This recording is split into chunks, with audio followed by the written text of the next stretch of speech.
Book I. Argument. The contention of Achilles and Agamemnon.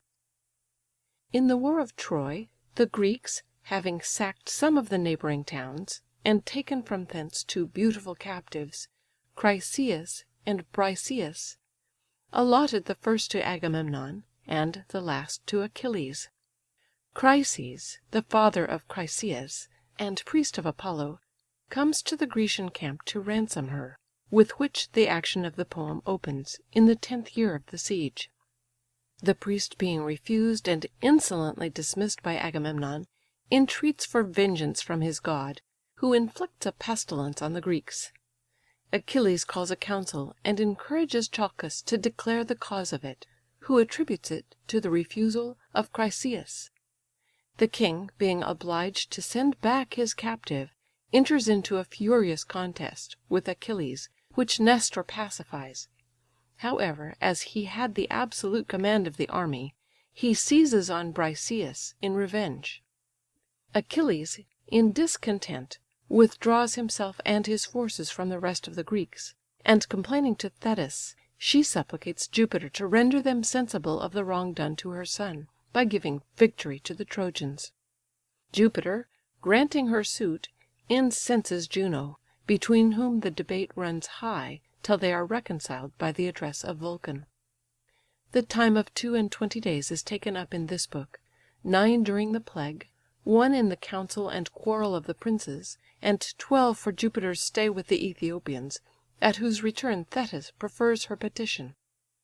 The scene lies in the Grecian camp, then changes to Chryse, and lastly to Olympus. Achilles' wrath, to Greece the direful spring of woes unnumber'd, heavenly goddess, sing! That wrath which hurl'd to Pluto's gloomy reign the souls of mighty chiefs untimely slain, whose limbs unburied on the naked shore devouring dogs and hungry vultures tore. Since great Achilles and Atrides strove, such was the sovereign doom, and such the will of Jove. Declare, O Muse, in what ill-fated hour sprung the fierce strife? From what offended power Latona's son a dire contagion spread, and heaped the camp with mountains of the dead? The king of men his reverent priest defied, and for the king's offence the people died. For Chryses sought with costly gifts to gain his captive daughter from the victor's chain. Suppliant the venerable father stands, Apollo's awful ensigns grace his hands. By these he begs, and lowly bending down, extends the sceptre and the laurel crown. He sued to all, but chief implored for grace the brother kings of Atreus' royal race. Ye kings and warriors, may your vows be crown'd, and Troy's proud walls lie level with the ground. May Jove restore you when your toils are o'er, safe to the pleasures of your native shore. But, oh! relieve a wretched parent's pain, and give Chryseïs to these arms again. If mercy fail, yet let my presence move, and dread avenging Phœbus, son of Jove. The Greeks in shouts their joint assent declare, the priest to reverence and release the fair. Not so Atrides: he with kingly pride repulsed the sacred sire, and thus replied: "Hence on thy life, and fly these hostile plains, Nor ask, presumptuous, what the king detains. Hence, with thy laurel crown and golden rod, Nor trust too far those ensigns of thy god. Mine is thy daughter, priest, and shall remain; And prayers, and tears, and bribes shall plead in vain, Till time shall rifle every youthful grace, And age dismiss her from my cold embrace, In daily labours of the loom employ'd, Or doom'd to deck the bed she once enjoy'd. Hence then, to Argos shall the maid retire, Far from her native soil and weeping sire." Homer invoking the Muse. The trembling priest along the shore return'd, And in the anguish of a father mourn'd. Disconsolate, not daring to complain, Silent he wander'd by the sounding main, Till, safe at distance, to his god he prays, The god who darts around the world his rays. "O Smintheus! sprung from fair Latona's line, Thou guardian power of Scylla the divine! Thou source of light! whom Tenedos adores, and whose bright presence gilds thy Chrysa's shores, if e'er with wreaths I hung thy sacred fane, or fed the flames with fat of oxen slain, God of the silver bow, thy shafts employ, avenge thy servant, and the Greeks destroy." Thus Chryses pray'd. The favouring power attends, and from Olympus' lofty tops descends. Bent was his bow, the Grecian hearts to wound, Fierce as he moved his silver shafts resound. Breathing revenge, a sudden night he spread, And gloomy darkness roll'd about his head. The fleet in view, he twang'd his deadly bow, And hissing fly the feather'd fates below. On mules and dogs the infection first began, And last the vengeful arrows fix'd in man. For 9 long nights, through all the dusky air, The pyres, thick flaming, shot a dismal glare. But ere the 10th revolving day was run, Inspired by Juno, Thetis' godlike son Convened to council all the Grecian train, For much the goddess mourn'd her heroes slain. The assembly seated, rising o'er the rest, Achilles thus the king of men address'd: "Why leave we not the fatal Trojan shore, And measure back the seas we cross'd before? The plague destroying whom the sword would spare, 'Tis time to save the few remains of war. But let some prophet, or some sacred sage, Explore the cause of great Apollo's rage, Or learn the wasteful vengeance to remove By mystic dreams, for dreams descend from Jove. If broken vows this heavy curse have laid, Let altars smoke, and hecatombs be paid. So heaven, atoned, shall dying Greece restore, And Phœbus dart his burning shafts no more." He said, and sat. When Chalcas thus replied, Chalcas the wise, the Grecian priest and guide, that sacred seer, whose comprehensive view The past, the present, and the future knew, Uprising slow, the venerable sage Thus spoke the prudence and the fears of age: "Beloved of Jove, Achilles, wouldst thou know Why angry Phœbus bends his fatal bow? First give thy faith, and plight a prince's word Of sure protection, by thy power and sword. For I must speak what wisdom would conceal, And truths, invidious, to the great reveal. Bold is the task when subjects, grown too wise, Instruct a monarch where his error lies; For though we deem the short-lived fury past, 'Tis sure the mighty will revenge at last." To whom Pelides: "From my inmost soul Speak what thou know'st, and speak without control. E'en by that god I swear who rules the day, To whom thy hands the vows of Greece convey, And whose blessed oracles thy lips declare, Long as Achilles breathes this vital air, No daring Greek, of all the numerous band, Against his priest shall lift an impious hand. Not e'en the chief by whom our hosts are led, The king of kings, shall touch that sacred head." Encouraged thus, the blameless man replies: "Nor vows unpaid, nor slighted sacrifice, But he, our chief, provoked the raging pest, Apollo's vengeance for his injured priest. Nor will the gods' awaken'd fury cease, But plagues shall spread, and funeral fires increase, Till the great king, without a ransom paid, To her own Chrysa send the black eyed maid. Perhaps with added sacrifice and prayer, The priest may pardon, and the god may spare." The prophet spoke, when with a gloomy frown The monarch started from his shining throne. Black choler fill'd his breast that boil'd with ire, And from his eyeballs flash'd the living fire. "Augur accursed! denouncing mischief still, Prophet of plagues, for ever boding ill! Still must that tongue some wounding message bring, And still thy priestly pride provoke thy king? For this are Phœbus' oracles explored, To teach the Greeks to murmur at their lord? For this with falsehood is my honour stained? Is heaven offended, and a priest profaned, Because my prize, my beauteous maid, I hold, And heavenly charms prefer to proffer'd gold? A maid unmatch'd in manners as in face, Skill'd in each art, and crown'd with every grace. Not half so dear were Clytemnestra's charms, When first her blooming beauties bless'd my arms. Yet if the gods demand her, let her sail; Our cares are only for the public weal.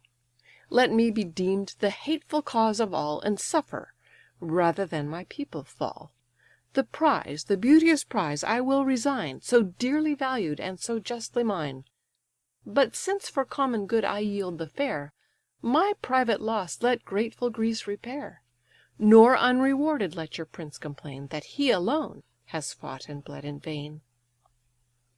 "Insatiate king," Achilles thus replies, "Fond of the power, but fonder of the prize, Wouldst thou the Greeks their lawful prey should yield, The due reward of many a well fought field?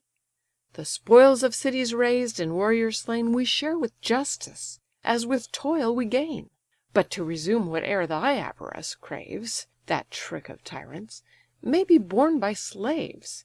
Yet if our chief for plunder only fight, The spoils of Ilion shall thy loss requite, Whene'er, by Jove's decree, our conquering powers Shall humble to the dust her lofty towers." Then thus the king: "Shall I my prize resign With tame content, and thou possess'd of thine? Great as thou art, and like a god in fight, Think not to rob me of a soldier's right. At thy demand shall I restore the maid? First let the just equivalent be paid, Such as a king might ask; and let it be A treasure worthy her, and worthy me. Or grant me this, or with a monarch's claim This hand shall seize some other captive dame. The mighty Ajax shall his prize resign, Ulysses' spoils, or even thy own, be mine. The man who suffers, loudly may complain, And rage he may, but he shall rage in vain, But this when time requires. It now remains We launch a bark to plough the watery plains, And waft the sacrifice to Chrysa's shores, With chosen pilots, and with labouring oars. Soon shall the fair the sable ship ascend, And some deputed prince the charge attend. This Cretus' king, or Ajax shall fulfil, Or wise Ulysses see perform'd our will. Or, if our royal pleasure shall ordain, Achilles' self conduct her o'er the main. Let fierce Achilles, dreadful in his rage, The god propitiate, and the pest assuage." Mars. At this, Pelides frowning stern replied: "O tyrant, arm'd with insolence and pride! Inglorious slave to interest, ever join'd with fraud, unworthy of a royal mind! What generous Greek, obedient to thy word, Shall form an ambush, or shall lift the sword? What cause have I to war at thy decree? The distant Trojans never injured me. To Phthia's realms no hostile troops they led; Safe in her vales my warlike coursers fed. Far hence removed, the hoarse resounding main, And walls of rock secure my native reign, Whose fruitful soil luxuriant harvests grace, Rich in her fruits, and in her martial race. Hither we sail'd, a voluntary throng, To avenge a private, not a public wrong. What else to Troy the assembled nations draws, But thine, ungrateful, and thy brother's cause? Is this the pay our blood and toils deserve, Disgraced and injured by the man we serve? And darest thou threat to snatch my prize away, Due to the deeds of many a dreadful day? A prize as small, O tyrant, match'd with thine, As thy own actions if compared to mine. Thine in each conquest is the wealthy prey, Though mine the sweat and danger of the day. Some trivial present to my ships I bear, Or barren praises pay the wounds of war. But know, proud monarch, I'm thy slave no more. My fleet shall waft me to Thessalia's shore.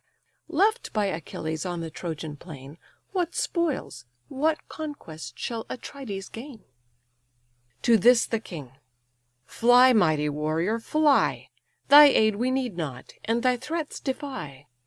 There want not chiefs in such a cause to fight, And Jove himself shall guard a monarch's right. Of all the kings (the god's distinguish'd care) To power superior none should hatred bear. Strife and debate thy restless soul employ, And wars and horrors are thy savage joy. If thou hast strength, 'twas heaven that strength bestow'd; For know, vain man, thy valour is from God.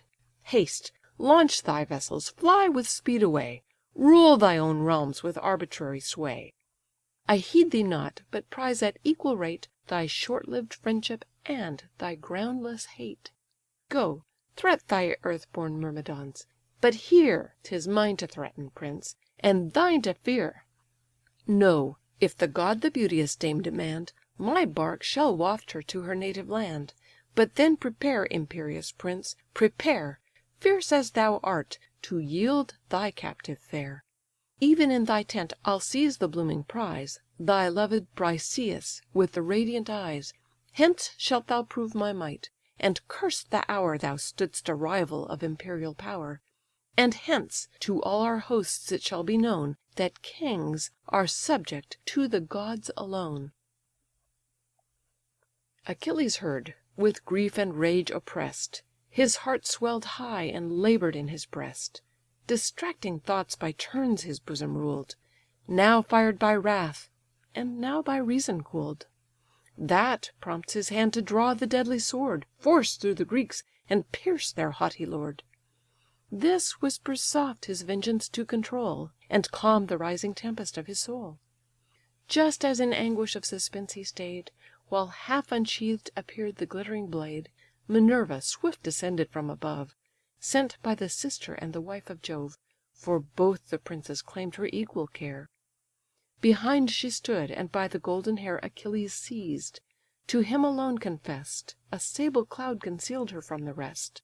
He sees, and sudden to the goddess cries, known by the flames that sparkle from her eyes. Minerva repressing the fury of Achilles. Descends Minerva in her guardian care, a heavenly witness of the wrongs I bear from Atreus' son? Then let those eyes that view the daring crime behold the vengeance too. "Forbear, the progeny of Jove replies, to calm thy fury I forsake the skies. Let great Achilles, to the gods resign'd, to reason yield the empire o'er his mind. By awful Juno this command is given: the king and you are both the care of heaven. The force of keen reproaches let him feel, but sheathe obedient thy revenging steel. For I pronounce, and trust a heavenly power, thy injured honour has its fated hour, when the proud monarch shall thy arms implore, and bribe thy friendship with a boundless store. Then let revenge no longer bear the sway, command thy passions, and the gods obey." To her Pelides: "With regardful ear 'Tis just, O goddess, I thy dictates hear. Hard as it is, my vengeance I suppress. Those who revere the gods will bless." He said, observant of the blue-eyed maid; Then in the sheath return'd the shining blade. The goddess swift to high Olympus flies, And joins the sacred senate of the skies. Nor yet the rage his boiling breast forsook, Which thus redoubling on Atrides broke. "O monster! mix'd of insolence and fear, Thou dog in forehead, but in heart a deer! When wert thou known in ambush'd fights to dare, Or nobly face the horrid front of war? 'Tis ours the chance of fighting fields to try, Thine to look on, and bid the valiant die. So much 'tis safer through the camp to go, And rob a subject, than despoil a foe. Scourge of thy people, violent and base! Sent in Jove's anger on a slavish race, Who, lost to sense of generous freedom past, Are tamed to wrongs, or this had been thy last.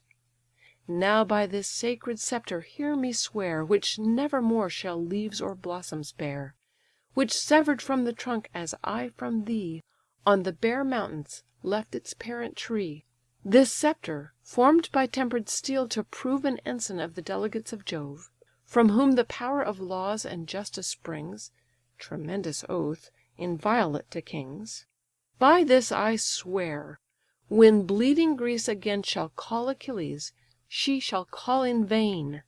When, flush'd with slaughter, Hector comes to spread The purpled shore with mountains of the dead, Then shall thou mourn the affront thy madness gave, Forced to deplore when impotent to save; Then rage in bitterness of soul to know This act has made the bravest Greek thy foe."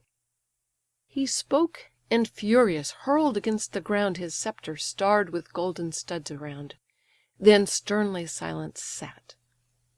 With like disdain The raging king return'd his frowns again. To calm their passion with the words of age, Slow from his seat arose the Pylian sage. Experienced Nestor, in persuasion skill'd, words sweet as honey from his lips distill'd. 2 generations now had pass'd away, Wise by his rules, and happy by his sway. 2 ages o'er his native realm he reign'd, And now the example of the third remained. All view'd with awe the venerable man, Who thus with mild benevolence began: "What shame, what woe is this to Greece, what joy To Troy's proud monarch, and the friends of Troy, That adverse gods commit to stern debate The best, the bravest of the Grecian state? Young as ye are, this youthful heat restrain, Nor think your Nestor's years and wisdom vain. A godlike race of heroes once I knew, Such as no more these aged eyes shall view. Lives there a chief to match Pirithous' fame? Dryas the bold, or Ceneus' deathless name? Theseus, endued with more than mortal might? Or Polyphemus, like the gods in fight? With these of old, to toils of battle bred, In early youth my hardy days I led. Fired with the thirst which virtuous envy breeds, And smit with love of honourable deeds, Strongest of men, they pierced the mountain boar, Ranged the wild deserts red with monsters' gore, And from their hills the shaggy centaurs tore. Yet these with soft persuasive arts I sway'd; When Nestor spoke, they listen'd and obey'd. If in my youth even these esteem'd me wise, Do you, young warriors, hear my age advise. Atrides, seize not on the beauteous slave; That prize the Greeks by common suffrage gave. Nor thou, Achilles, treat our prince with pride; Let kings be just, and sovereign power preside. Thee the first honours of the war adorn, Like gods in strength, and of a goddess born. Him awful majesty exalts above The powers of earth, and sceptred sons of Jove. Let both unite with well consenting mind, So shall authority with strength be join'd. Leave me, O king, to calm Achilles' rage; Rule thou thyself, as more advanced in age. Forbid it, gods! Achilles should be lost, The pride of Greece, and bulwark of our host." This said, he ceased. The king of men replies: "Thy years are awful, and thy words are wise; But that imperious, that unconquer'd soul, No laws can limit, no respect control. Before his pride must his superiors fall? His word the law, and he the lord of all? Him must our hosts, our chiefs, ourself obey? What king can bear a rival in his sway? Grant that the gods his matchless force have given, Has foul reproach a privilege from heaven?" Here on the monarch's speech Achilles broke, And furious, thus, and interrupting, spoke: "Tyrant! I well deserved thy galling chain, To live thy slave, and still to serve in vain, Should I submit to each unjust decree. Command thy vassals, but command not me. Seize on Briseïs, whom the Grecians doom'd My prize of war, yet tamely see resumed; And seize secure: no more Achilles draws His conquering sword in any woman's cause. The gods command me to forgive the past, But let this first invasion be the last: For know, thy blood, when next thou darest invade, Shall stream in vengeance on my reeking blade." At this they ceased, the stern debate expired, The chiefs in sullen majesty retired. Achilles with Patroclus took his way, Where near his tents his hollow vessels lay. Meantime Atrides launch'd with numerous oars A well rigg'd ship for Chrysa's sacred shores. High on the deck was fair Chryseïs placed, And sage Ulysses with the conduct graced. Safe in her sides the hecatomb they stow'd, Then swiftly sailing, cut the liquid road. The host to expiate next the king prepares, With pure lustrations, and with solemn prayers. Wash'd by the briny wave, the pious train Are cleansed, and cast the ablutions in the main. Along the shore whole hecatombs were laid, And bulls and goats to Phœbus' altars paid. The sable fumes in curling spires arise, And waft their grateful odours to the skies. The army thus in sacred rites engaged, Atrides still with deep resentment raged. To wait his will 2 sacred heralds stood, Talthybius and Eurybates the good. "Haste to the fierce Achilles' tent (he cries), Thence bear Briseïs as our royal prize; Submit he must, or if they will not part, Ourself in arms shall tear her from his heart." The unwilling heralds act their lord's commands; Pensive they walk along the barren sands. Arrived, the hero in his tent they find, With gloomy aspect on his arm reclined. At awful distance long they silent stand, Loath to advance, and speak their hard command. Decent confusion! This the godlike man Perceived, and thus with accent mild began: "With leave and honour, enter our abodes, Ye sacred ministers of men and gods. I know your message: by constraint you came; Not you, but your imperious lord I blame. Patroclus, haste, the fair Briseïs bring; Conduct my captive to the haughty king. But witness, heralds, and proclaim my vow, Witness to gods above, and men below.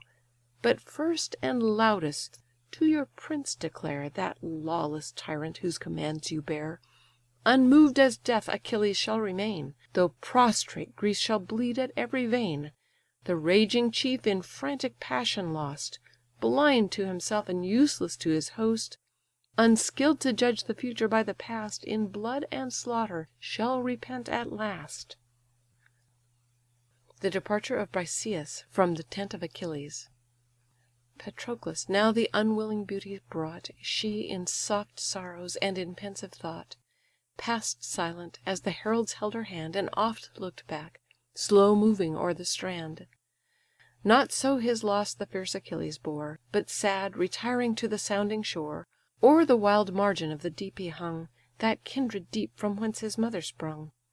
There bathed in tears of anger and disdain, Thus loud lamented to the stormy main: "O parent goddess! since in early bloom Thy son must fall by too severe a doom, Sure to so short a race of glory born, Great Jove in justice should this span adorn. Honour and fame at least the Thunderer owed, And ill he pays the promise of a god, If yon proud monarch thus thy son defies, Obscures my glories, and resumes my prize." Far from the deep recesses of the main, Where aged ocean holds his watery reign, The goddess mother heard. The waves divide, And like a mist she rose above the tide; Beheld him mourning on the naked shores, And thus the sorrows of his soul explores: "Why grieves my son? Thy anguish let me share; Reveal the cause, and trust a parent's care." He deeply sighing said, "To tell my woe Is but to mention what too well you know. From Thebe, sacred to Apollo's name, Aëtion's realm, our conquering army came, With treasure loaded and triumphant spoils, Whose just division crown'd the soldiers' toils. But bright Chryseïs' heavenly prize was led, By vote selected, to the general's bed. The priest of Phœbus sought by gifts to gain His beauteous daughter from the victor's chain. The fleet he reach'd, and lowly bending down, Held forth the sceptre and the laurel crown, Entreating all; but chief implored for grace The brother kings, of Atreus' royal race.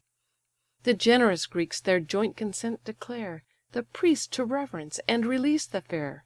Not so Atrides: he with wonted pride The sire insulted, and his gifts denied. The insulted sire (his god's peculiar care) To Phœbus pray'd, and Phœbus heard the prayer. A dreadful plague ensues; the avenging darts Incessant fly, and pierce the Grecian hearts. A prophet then, inspired by heaven, arose, And points the crime, and thence derives the woes. Myself the first the assembled chiefs incline To avert the vengeance of the power divine." Then rising in his wrath, the monarch storm'd; Incensed, he threatened, and his threats perform'd. The fair Chryseïs to her sire was sent, With offer'd gifts to make the god relent. But now he seized Briseïs, heavenly charms, And of my valour's prize defrauds my arms; Defrauds the votes of all the Grecian train, And service, faith, and justice plead in vain. But, goddess! thou thy suppliant son attend, To high Olympus' shining court ascend; Urge all the ties to former service owed, And sue for vengeance to the thundering god.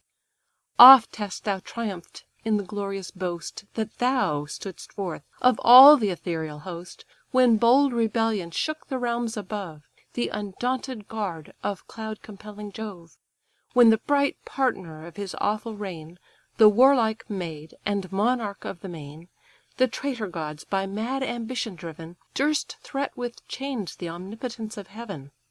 Then, called by thee, the monster Titan came, whom gods Briareus, men Aegeon name.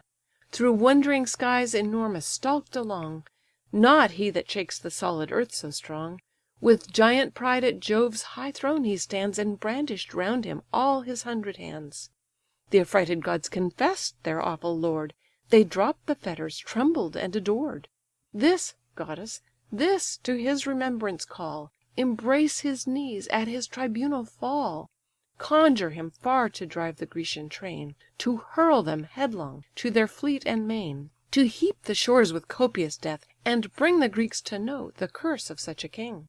Let Agamemnon lift his haughty head o'er all his wide dominion of the dead, and mourn in blood that e'er he durst disgrace the boldest warrior of the Grecian race. Thetis calling Briareus to the assistance of Jupiter. "Unhappy son! (fair Thetis thus replies, while tears celestial trickle from her eyes,) Why have I borne thee with a mother's throes To fates averse, and nursed for future woes? So short a space the light of heaven to view, So short a space, and fill'd with sorrow too! Oh, might a parent's careful wish prevail, Far, far from Ilion should thy vessels sail, And thou, from camps remote, the danger shun Which now, alas! too nearly threats my son. Yet, what I can, to move thy suit I'll go to great Olympus crown'd with fleecy snow. Meantime, secure within thy ships, from far behold the field, not mingle in the war. The sire of gods, and all the ethereal train, On the warm limits of the farthest main Now mix with mortals, nor disdain to grace The feasts of Æthiopia's blameless race. 12 days the powers indulge the genial rite, Returning with the 12th revolving light. Then will I mount the brazen dome, and move the high tribunal of immortal Jove."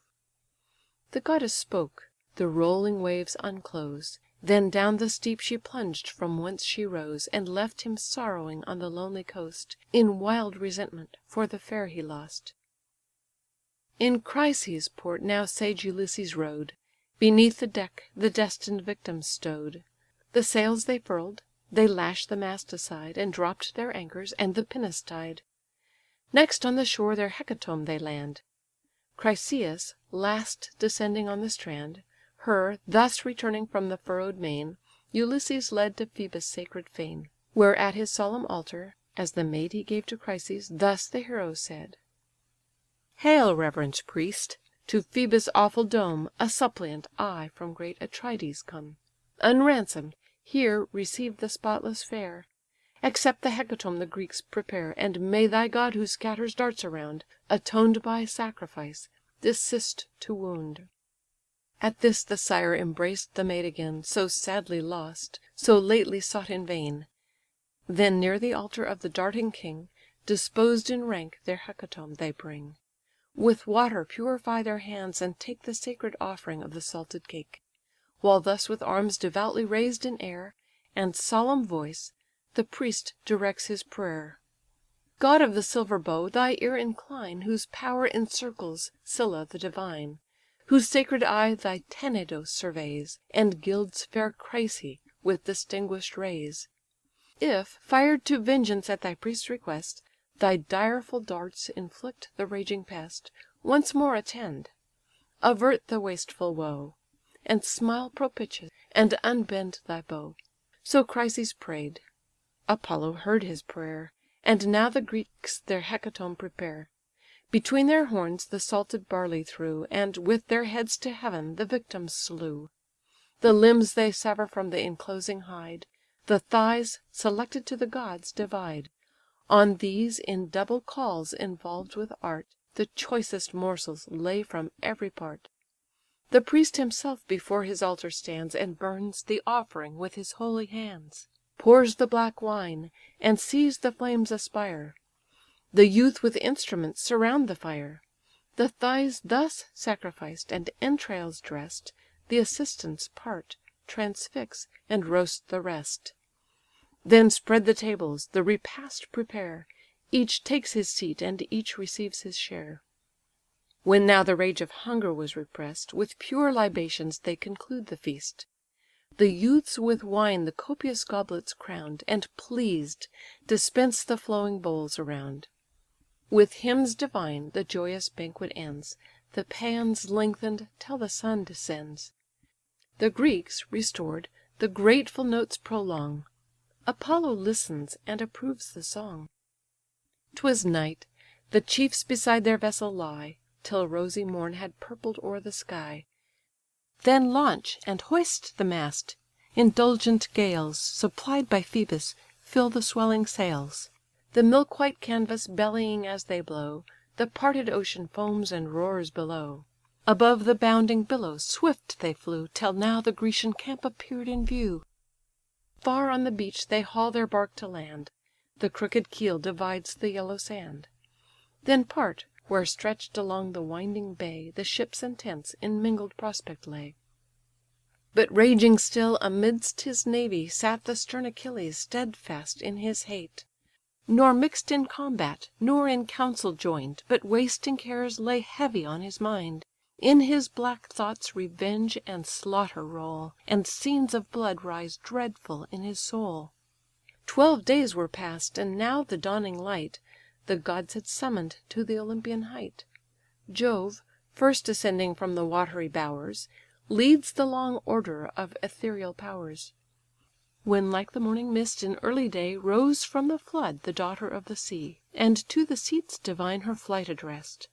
There, far apart, and high above the rest, The Thunderer sat, where old Olympus shrouds His 100 heads in heaven, and props the clouds.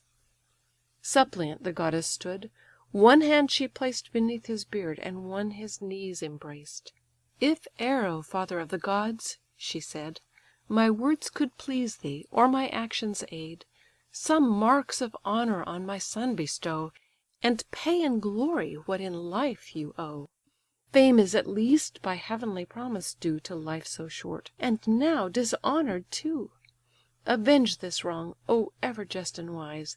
Let Greece be humbled, and the Trojans rise, Till the proud king and all the Achaian race Shall heap with honours him they now disgrace." Thetis entreating Jupiter to honour Achilles. Thus Thetis spoke; but Jove in silence held The sacred counsels of his breast conceal'd. Not so repulsed, the goddess closer press'd, Still grasp'd his knees, and urged the dear request. "O sire of gods and men! thy suppliant hear; Refuse or grant, for what has Jove to fear? Or, oh! declare of all the powers above, Is wretched Thetis least the care of Jove?" She said, and sighing, thus the god replies, Who rolls the thunder o'er the vaulted skies: "What hast thou ask'd? Ah! why should Jove engage In foreign contests and domestic rage, The gods' complaints, and Juno's fierce alarms, While I, too partial, aid the Trojan arms? Go, lest the haughty partner of my sway With jealous eyes thy close access survey. But part in peace, secure thy prayer is sped; Witness the sacred honours of our head, The nod that ratifies the will divine, The faithful, fix'd, irrevocable sign. This seals thy suit, and this fulfils thy vows." He spoke, and awful bends his sable brows, Shakes his ambrosial curls, and gives the nod, The stamp of fate, and sanction of the god.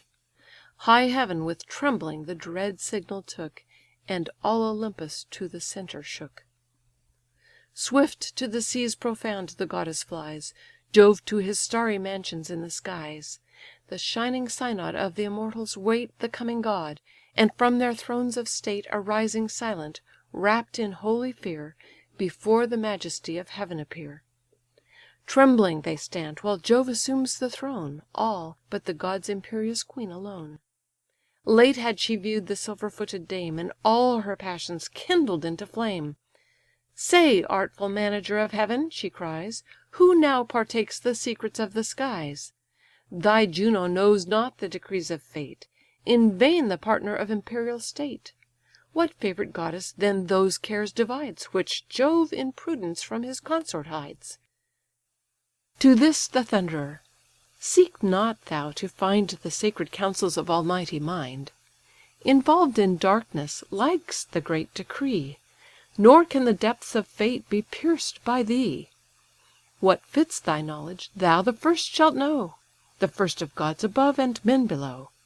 But thou, nor they, shall search the thoughts that roll Deep in the close recesses of my soul."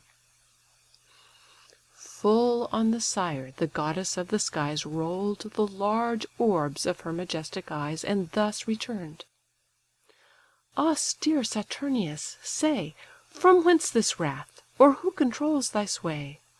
Thy boundless will for me remains in force, And all thy counsels take the destined course. But 'tis for Greece I fear, for late was seen In close consult the silver footed queen. Jove to his Thetis nothing could deny, Nor was the signal vain that shook the sky. What fatal favour has the goddess won, To grace her fierce inexorable son? Perhaps in Grecian blood to drench the plain, And glut his vengeance with my people slain." Then thus the god: "O restless fate of pride, That strives to learn what heaven resolves to hide! Vain is the search, presumptuous and abhorr'd, Anxious to thee, and odious to thy lord. Let this suffice: the immutable decree No force can shake; what is, that ought to be. Goddess, submit, nor dare our will withstand, But dread the power of this avenging hand. The united strength of all the gods above In vain resists the omnipotence of Jove." Vulcan. The Thunderer spoke, nor durst the queen reply; A reverent horror silenced all the sky. The feast disturb'd, with sorrow Vulcan saw His mother menaced, and the gods in awe. Peace at his heart, and pleasure his design, Thus interposed the architect divine: "The wretched quarrels of the mortal state Are far unworthy, gods, of your debate. Let men their days in senseless strife employ, We in eternal peace and constant joy. Thou, goddess mother, with our sire comply, Nor break the sacred union of the sky, Lest, roused to rage, he shake the bless'd abodes, Launch the red lightning, and dethrone the gods. If you submit, the Thunderer stands appeased, The gracious power is willing to be pleased." Thus Vulcan spoke, and rising with a bound, The double bowl with sparkling nectar crown'd, Which held to Juno in a cheerful way: "Goddess (he cried), be patient, and obey. Dear as you are, if Jove his arm extend, I can but grieve, unable to defend. What god so daring in your aid to move, Or lift his hand against the force of Jove? Once in your cause I felt his matchless might, Hurl'd headlong down from the ethereal height; Toss'd all the day in rapid circles round, Nor till the sun descended touch'd the ground. Breathless I fell, in giddy motion lost; The Sintians raised me on the Lemnian coast." He said, and to her hands the goblet heaved, Which, with a smile, the white arm'd queen received. Then to the rest he fill'd, and in his turn Each to his lips applied the nectar'd urn. Vulcan with awkward grace his office plies, And unextinguish'd laughter shakes the skies. Thus the bless'd gods the genial day prolong, In feasts ambrosial and celestial song. Apollo tuned the lyre; the Muses round With voice alternate aid the silver sound. Meantime the radiant sun to mortal sight, Descending swift, roll'd down the rapid light. Then to their starry domes the gods depart, The shining monuments of Vulcan's art. Jove on his couch reclined his awful head, And Juno slumber'd on the golden bed. Book I.